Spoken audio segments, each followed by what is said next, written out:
Hola, en este video vamos a exponer de manera breve las responsabilidades de los servidores públicos. Es un trabajo realizado por Lucero Cabrera Mora y Carla Jiménez Hernández. Estamos estudiando la licenciatura en Derecho. Nuestro docente es el licenciado Abraham Hassab Pugabadilla y nuestra materia es Derecho Constitucional. Estamos estudiando en la Universidad del Desarrollo Profesional.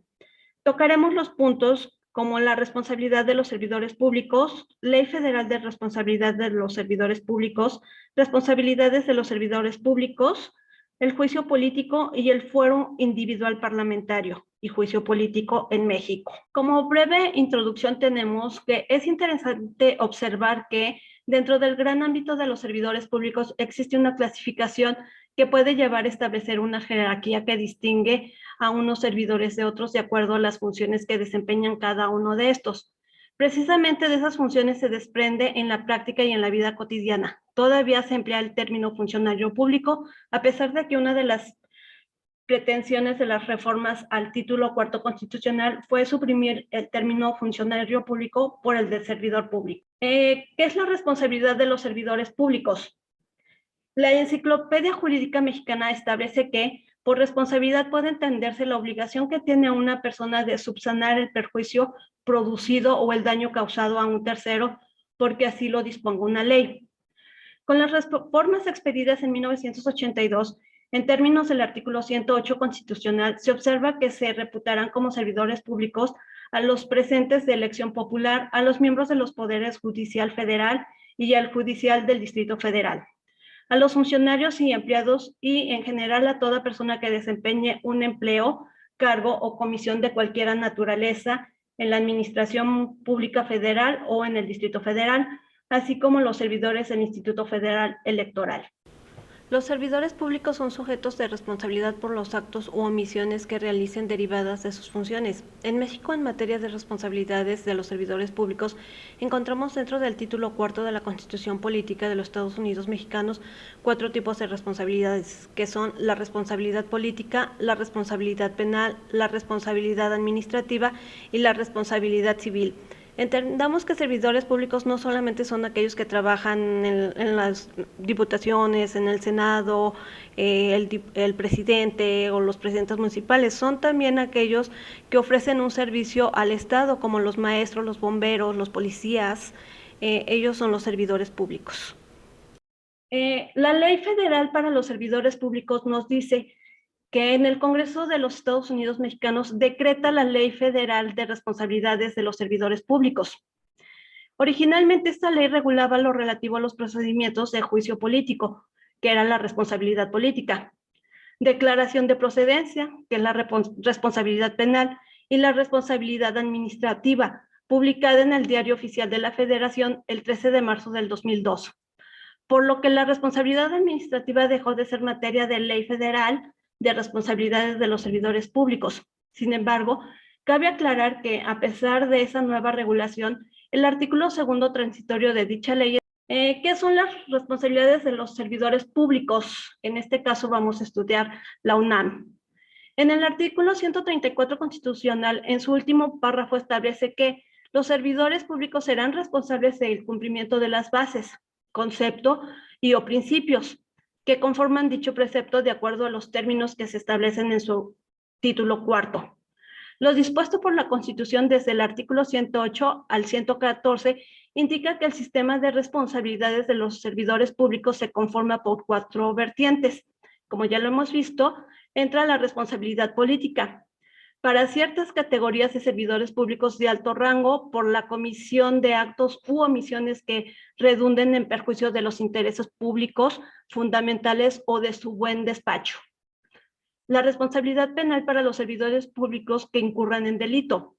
La responsabilidad administrativa para los que falten a la legalidad, honradez, lealtad, imparcialidad y eficiencia en la función pública, y la responsabilidad civil para los servidores públicos que con su actuación ilícita causen daños patrimoniales. El sistema de responsabilidades de los servidores públicos se integra en 4 diferentes tipos de responsabilidad, como es la penal, civil, política y administrativa. Las 2 primeras reguladas por las leyes en materia correspondiente y las dos últimas reglamentadas en la Ley Federal de Responsabilidades de los Servidores Públicos. Juicio político. ¿Qué es el juicio político? El juicio político es el procedimiento de orden constitucional que realizan las cámaras del Congreso, como es la Cámara de Diputados, como órgano de acusación y la Cámara de Senadores como órgano de sentencia. Cuando los actos o omisiones de los servidores públicos señalados por el artículo 110 de la Constitución redunden en perjuicio de los intereses públicos fundamentales por violaciones graves a la Constitución, a las leyes federales que de ella emanen, así como por el manejo indebido de fondos y recursos federales. Mi nombre es Carla Jimena Hernández Ortiz y voy a seguir hablando sobre juicios políticos. La Ley Federal de Responsabilidades de los Servicios Públicos en su artículo 7 especifica los motivos de juicio: el ataque a las instituciones democráticas, el ataque a la forma de gobierno republicano representativo federal, las violaciones a los derechos humanos, el ataque a la libertad de sufragio, la usurpación de atribuciones, cualquier infracción a la Constitución o a las leyes federales cuando cause perjuicios graves a la Federación, a uno o varios estados de la misma o de la sociedad, o motive algún trastorno en el funcionamiento normal de las instituciones, las omisiones de carácter grave en los términos de las fracciones anteriores y las violaciones sistemáticas o graves a los planes, programas y presupuestos de la Administración Pública Federal. Capítulo 1. Sujetos, causas de juicio político y sanciones. Artículo 5. Nos habla de los términos del primer párrafo del artículo 110 de la CPU. Son sujetos de juicio político los servidores públicos que en él se mencionan: los gobernadores de los estados, los diputados de las legislaturas locales y magistrados de los tribunales superiores de justicia locales podrán ser sujetos de juicio político por violaciones graves a la CPU, a las leyes federales que de ella emanen, así como por el manejo indebido de los fondos y recursos federales. No procede el juicio político por mera expresión de ideas. El Congreso de la Unión valorará la existencia y gravedad de los actos y omisiones a que se refiere este artículo. Cuando aquellos tengan carácter delictuoso, se formulará la declaración de procedencia a la que alude la presente ley y se está lo dispuesto por la legislación penal. Artículo 8. Si la resolución que se dicte en el juicio político es condenatoria, se sancionará al servidor público con destitución. Podrá también imponerse inhabilitación para el ejercicio de empleos, cargos o comisiones en el servicio público desde 1 año hasta 20 años. Fuero, inmunidad parlamentaria y juicio político en México. La palabra fuero usualmente tiene dos interpretaciones: como una jurisdicción o como un privilegio o exención concedido a una comunidad o a una persona. Históricamente, el fuero en el ámbito legislativo se ha justificado en el texto constitucional a partir de la necesidad de proteger la función pública que desempeñan los legisladores, es decir, evitar que con una acusación sin fundamento se impida el cumplimiento de las obligaciones y responsabilidades de un diputado, senador o se altera el funcionamiento normal de los órganos parlamentarios. Wickley resalta tres maneras en que la inmunidad parlamentaria ayuda a proteger y promover la democracia representativa: garantiza a los representantes el espacio deliberativo en condiciones de equidad, ayuda al balance de poderes al evitar que un brazo del gobierno obtenga más influencia que otro mediante la amenaza o el uso de procedimientos legales, protege la capacidad de los representantes para llevar a cabo sus obligaciones sin que sean distraídos por procedimientos en su contra en la Corte. Vale la pena aclarar que si bien el régimen de la inmunidad en México se establece popularmente como fuero, en la Constitución este término se utiliza para referirse a la inviolabilidad de opiniones de la que gozan exclusivamente los diputados federales y los senadores, mientras que el llamado desafuero está directamente vinculado con la declaración de procedencia, procedimiento para el medio del cual la Cámara de Diputados retira la inmunidad procesal que la Constitución otorga a ciertos funcionarios públicos.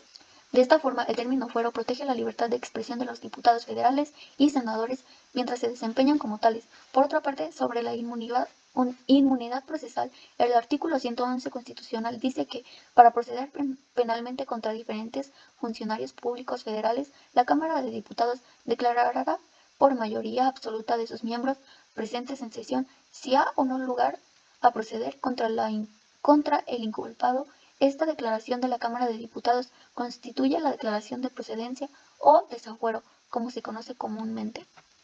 Conclusión: esta reforma que se ha hecho a la Constitución tiene implicaciones no solo procedimentales, sino también sustantivas. Se tiene que enfocar en la reforma constitucional para ver qué temas de fondo son los que verdaderamente se incorporan y no solamente cuestiones procedimentales, para buscar que en nuestro país la corrupción sea eliminada, tanto en el ámbito público como en el privado. Y esto sería todo por nuestra parte. Muchas gracias.